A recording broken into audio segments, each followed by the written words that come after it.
misconception I get often in the sales field out there is bigger is better. Bigger is better. Give me a the biggest compressor you got. And being involved here at Fluid-Aire, doing a lot of the data analysis and data reporting and such, it's staggering sometimes to see the loads on some of these compressor systems. Just did one the other day. A company bought a 150 horsepower compressor because it was an excellent deal. Little did they know that 80% of their cost over the lifetime of a compressor is the energy to operate it. They were operating this compressor at about a 25% load on average.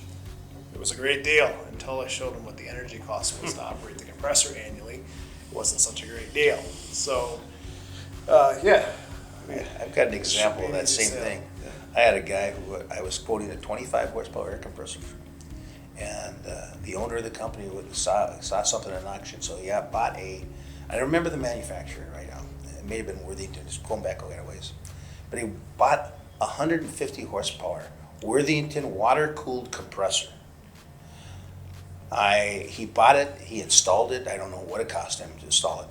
The end result is it wasn't more than 2 months later I got a phone call. You got to solve our problem. You got to solve our problem. I mean, my water costs are going through the roof. My energy costs is ridiculous. So what's it? I know. So we went in and solved the problem. But people need to rely on people like us to make those decisions. Doing what Brad just mentioned. Doing some grafting of what their airflow really is and what their energy costs are. So that opens people's eyes. Yeah. I think a fun fact that everyone should know, the rule of thumb, is the cost of one CFM of compressed air. So a simple rule of thumb is 1 CFM per shift at 10 cents per kW costs about $35. So you multiply that times 2 for 2 shifts, 3 for 3 shifts, and then multiply times 4.2 if you're running 24/7. So yeah, it's an interesting number to calculate. That is.